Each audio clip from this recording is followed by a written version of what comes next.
20 লাখ টাকায় কি ইজ্জত পাওয়া যায়? সালমা।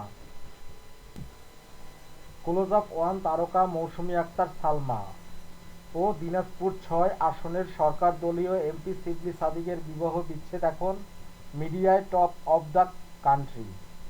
আপনাকে সাবেক স্বামী শিবলির অভিযোগ আপনি নাকি উগ্র জীবনযাপন করতেন। আমি কেমন উগ্র জীবনযাপন করেছি সেটা কি আপনারা জানেন না? আমি কেমন পোশাকে কিভাবে চলাফেরা করি তাও সবাই জানেন। আমার দুঃখটা হচ্ছে নিজের দোষ গুণগুলো ঢাকার জন্য সে আমার নামে মিডিয়ার কাছে মিথ্যা বলেছে। আপনি নাকি রাত করে বাড়ি ফিরতেন। আমি শেষ লাইভ শো করেছি RTVতে। সেদিন আমার গুরুজি শফি মণ্ডল সঙ্গে অনুষ্ঠানে গান গেয়েছিলাম। রাত 2টায় অনুষ্ঠানটি শেষ হয়। আমার সঙ্গে আরও ছিলেন ক্লোজ আপ ওয়ানের লিজা, আমার বাবা ও মা। একটা চ্যানেল থেকে যখন আমাকে তাদের অনুষ্ঠানে গান গাইবার জন্য বলা হয়, তখন একজন শিল্পী হিসেবে কি আমার সেখানে যাওয়া উচিত না? রাতে কোনো অনুষ্ঠানে গান গাওয়া মানে যদি নোংরামি হয় তাহলে আমার কিছু বলার নেই।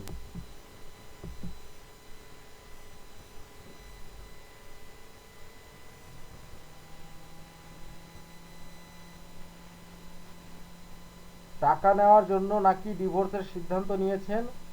দুজনেরই সমাজে থাকতে হবে, সবারই ব্যক্তিগত জীবন আছে। ওনার তো অনেক টাকা, তার কাছে তো লাখ লাখ টাকা। সে তো স্বপ্নপুরীর পিকনিক স্পট মালিক, দিনাজপুর ৬ আসনের এমপি। আপনারা তাকে পাল্টা প্রশ্ন করেন, কেন তাকে ছেড়ে সালমা চলে গেল, কি এমন অত্যাচার করেছে আমাকে যে কারণে আমি তাকে ছাড়তে বাধ্য হয়েছি? 20 লাখ টাকা দিয়ে কি ইজ্জত পাওয়া যায় ভাইয়া? ক্লোজ আপ ওয়ান হবার পর থেকেই একটানা শো করেছিলাম।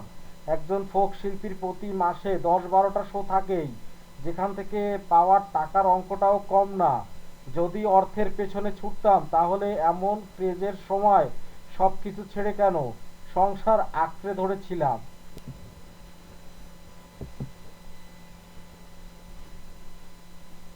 কার পক্ষ থেকে ডিভোর্সের সিদ্ধান্ত আসে? সে তার নিজের উদ্যোগে ডিভোর্সের ব্যবস্থা করেছে, তার লোকজন দিয়ে চাপ দিয়েছে, আমাকে টাকা দিয়ে বলা হয়েছে আমি যেন তাকে ডিভোর্স দেই। আমি সম্পর্ক রক্ষার জন্য লাস্ট পর্যন্ত চেষ্টা করেছি। তার হাত ধরে বলেছি, শিবলি তুমি একবার শুধু বলো আমার জন্য সব কিছু ছাড়তে পারবা। কিন্তু উল্টো সে বলেছে আমাকেই সব কিছু ছাড়তে হবে। এমনকি সে যদি বিয়েও করে তবুও আমি কিছু বলতে পারবো না। এ কেমন জীবন যেখানে আমার কোনো অস্তিত্ব থাকবে না? সিনহা কার কাছে থাকবে? 3 মাস মেয়েকে দেখতে দেয়নি সে। অনেক কান্নাকাটি করেছি তবুও দেখতে দেয়নি।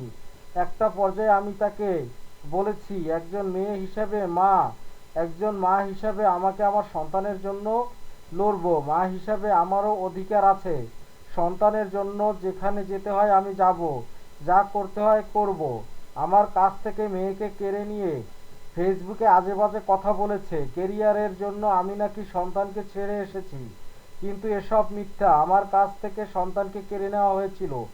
ছোট্ট মেয়ে আমার, ও কি মাকে রেখে একা থাকতে পারে? সবশেষ ডিভোর্সের দিন সিদ্ধান্ত নেওয়া হয়েছে সপ্তাহে 3 দিন করে সিনহা দুজনের কাছেই থাকবে।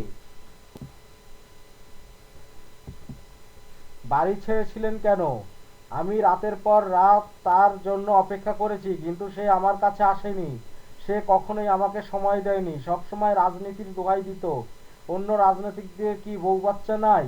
এত অমূল্যায়ন কেমন ভাবে সহ্য করব? আমার যদি ইউনিভার্সিটি যাওয়া দোষ হয়ে থাকে টেলিভিশন অনুষ্ঠানে করা হয়, বাবা মাকে অপমানের প্রতিবাদ করা যদি দোষ হয়, বউ হিসাবে তার ভালোবাসা চাওয়া অপরাধ হয়, তাহলে সেই অপরাধ আমি মাথা পেতে নিলাম। ও ভালো থাকুক, ওর জন্য আমার দোয়া রইল। একদিন হয়তো বুঝবে, তখন আর ফেরার সুযোগ নেই। সে পথ সে নিজেই বন্ধ করে দিল। 5 মাস ধরে নাকি আপনি বাড়ির বাইরে। এ সময়টা বাবা মাকে নিয়ে একটু ভাড়া বাসায় ছিলাম, ভেবেছি ও এসে আমাকে ফিরিয়ে নিয়ে যাবে। সে আশাতেই ছিলাম। আমার সঙ্গে একবারও যোগাযোগ করেনি, কখনো বলেনি সালমা আমার ভুল হয়ে গেছে, আমাকে ক্ষমা করে দাও। উল্টো আমাকে তার লোকজন এসে ডিভোর্সের চাপ দেয়, বলে ডিভোর্স না দিলে আমরাই পাঠাচ্ছি। জানতাম ভালোই আছেন। প্রায় ড্রিঙ্কস করে যে কোনো বিষয়ে আমাকে মারধর করতো।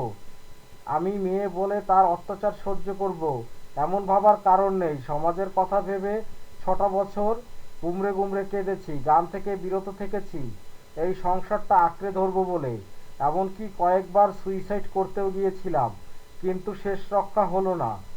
আমি কোনোটাই পারলাম না। সবাই আমার আর আমার সন্তানের জন্য দোয়া করবেন। আমি আর কিছু বলতে পারছি না। কিছু না বলে কাঁদলেন।